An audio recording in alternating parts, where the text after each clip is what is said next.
There is a village in Edo period Japan that no longer exists on any map. It was small, unremarkable, surrounded by rice fields and the kind of silence that only comes when a civilization has learned to stop reaching for more than it needs. The people there did not speak often about money. They did not boast of ambition. They did not post their desires on walls or announce their intentions to neighbors. They simply worked, they saved, they waited. And quietly, across generations, they accumulated something that most of the world would spend a lifetime chasing and never find. Not just wealth, something older than wealth, something the Japanese call shizuka no tomi, quiet richness. The kind that does not announce itself, the kind that does not need to. In that same era, there lived a merchant's son named Kenji. He was not a villain. He was not lazy in the way most people understand laziness. He was, in fact, always moving, always planning, always telling himself and anyone who would listen that he was on the verge of something great. He had ideas the way rivers have water, constantly, relentlessly, without ever choosing a single direction long enough to carve a canyon. He spent what he earned the moment it arrived, not because he was reckless, but because spending felt like proof. Proof that he had earned something. Proof that he existed. Proof that the future he imagined was already, somehow, beginning. This is the first deception a man tells himself about money, that spending is evidence of progress, that acquisition is the same as accumulation, that the feeling of moving forward is the same as actually moving forward. Kenji watched the older merchants in his village with a kind of quiet resentment he would never have admitted to. They dressed plainly, they ate simply, they drove nothing, displayed nothing, performed nothing. And yet they owned the land, they owned the buildings, they owned, in the most silent and unchallengeable way, the future. Kenji told himself they were lucky. He told himself they had started earlier, that they had inherited advantage, that the world had been more forgiving in their time. He constructed a careful architecture of excuses and called it perspective. This is what the ego does when confronted with evidence of its own failure. It does not learn, it explains, it justifies. It finds a villain in the story that is not itself. The Japanese concept of Mottainai has no clean translation in English. It means something like, what a waste. But it is not said in anger. It is said in grief.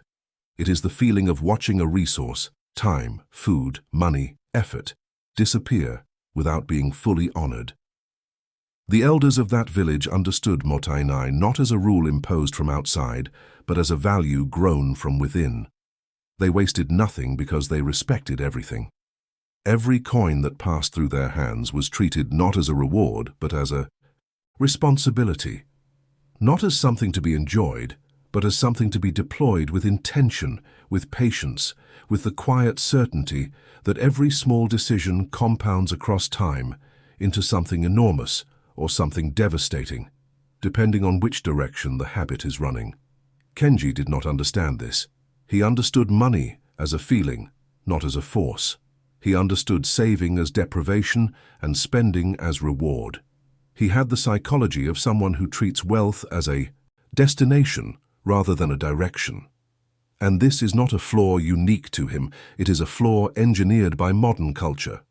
An entire civilization has been built to teach people to spend, to borrow, to perform prosperity, while actual prosperity quietly retreats.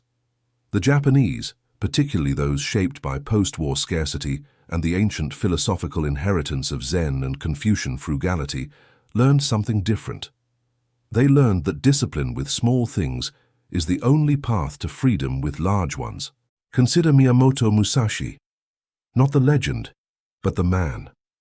He wrote the Book of 5 Rings in a cave at the end of his life, with nothing around him but the cold and his own accumulated understanding. He had mastered the sword not through inspiration, not through a single moment of revelation, but through decades of repetition so total and so unglamorous that most men would have abandoned it after the first year. He trained when he did not feel like training. He studied when there was no immediate reward for studying. He endured poverty, rejection, and social isolation not because he was indifferent to comfort, but because he had made a decision that discipline was more important than comfort. And from that decision, everything else followed. Musashi did not become great because he was motivated. He became great because he acted before he felt ready and continued acting long after the feeling had disappeared. This is the truth that most people never encounter, or encounter too late. Motivation is not the engine. Motivation is the spark. And sparks, without fuel and structure, die the moment the air changes. The man who waits to feel motivated before he saves money will never save money. The man who waits to feel motivated before he builds a financial habit will wait until it is too late and then spend the rest of his life explaining why the timing was never quite right. Musashi did not wait for the perfect moment to draw his sword. He drew it. And the drawing created the clarity. The action created the readiness. This is the sequence most people have backwards. The Japanese practice of Kakeibo is one of the oldest and simplest money habits in the world. It is a handwritten household ledger, used mostly by women in Meiji-era Japan, in which every expenditure is recorded by hand, in silence, with reflection. Not typed, not automated, written slowly, with a brush or pen, in a book held in the hands. The act of writing by hand forces the brain to process information differently than digital tracking does. It creates a pause between the spending and the recording. It creates accountability not to a system but to oneself.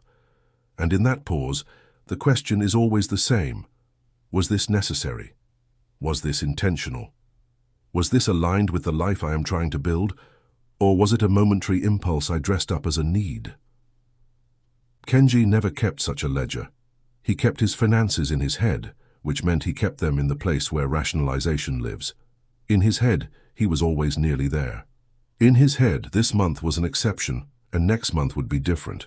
In his head, the number he spent was always slightly smaller than it actually was, and the number he earned was always slightly larger than it would turn out to be. The mind is a dishonest accountant when it is also the one being audited. The ledger does not lie. The ledger does not forgive. The ledger simply shows you what you did and asks you without emotion whether that is who you meant to be. There is a Japanese phrase, Shokunin kishitsu, the spirit of the craftsman. The craftsman does not make one beautiful thing and rest. He makes the same thing 10,000 times, each time with slightly more precision, slightly more understanding, slightly more quiet pride in the invisible improvements that only he can see. He does not need the audience. He does not need the recognition. He needs only the work and the repetition and the standards he has set for himself in the silence of his workshop. This is how wealth is built. Not through the dramatic gesture, not through the single great investment or the one brilliant decision. Through the same small choices made with the same quiet discipline across an entire life without ever requiring applause. The Americans who have not heard of these habits are not ignorant. They have simply been educated by a different system, a system that sells urgency, that rewards visibility, that measures success by what can be seen rather than what has been accumulated. The culture of conspicuous consumption is not an accident. It is an architecture. And architecture shapes behavior long before behavior shapes identity. To walk away from it requires not inspiration, but a kind of philosophical rebellion, a quiet, unannounced decision to measure success by a different scale entirely. The Japanese concept of ikigai is often translated as purpose, but it is more precise than that. It is the intersection of what you love, what you are good at, what the world needs, and what you can be paid for. When a man finds that intersection and lives inside it, money becomes a byproduct of alignment rather than the desperate object of pursuit. He does not chase wealth because he has organized his life around something more durable than wealth. And paradoxically, the man who stops making money the center of his identity tends to accumulate more of it, because he stops spending in order to perform an identity he has not actually earned. Kenji grew old in that village. He was not poor, but he was not free. He had the appearance of a life well lived, a house, a family, some modest savings accumulated late and uncertainly, but he carried something heavier than poverty. He carried the knowledge, never spoken aloud, never fully faced, that he had always been capable of more and had chosen comfort over discipline so many times and so automatically that it had stopped feeling like a choice. It had simply become who he was.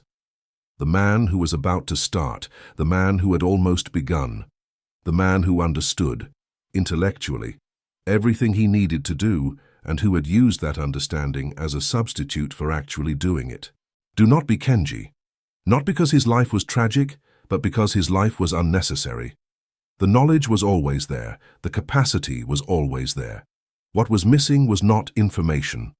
What was missing was the decision to begin before he felt ready, to act before the feeling arrived, to trust that discipline would eventually produce what motivation had promised and never delivered. Wealth is not built in the moments of excitement. It is built in the ordinary Tuesday mornings when nothing feels significant and everything feels repetitive, and the only reason you do the small, correct thing is because you decided, long ago, that you were the kind of person who does the small, correct thing. Identity is not what you feel. Identity is what you do when no one is watching, when there is no reward, when the feeling has gone and only the commitment remains. The Japanese understood this. Musashi understood this. The elders of that silent village understood this. And somewhere inside you, beneath the noise and the performance and the endless deferral, you understand it too. The question is never whether you understand it. The question is whether you will act on it before the ledger closes.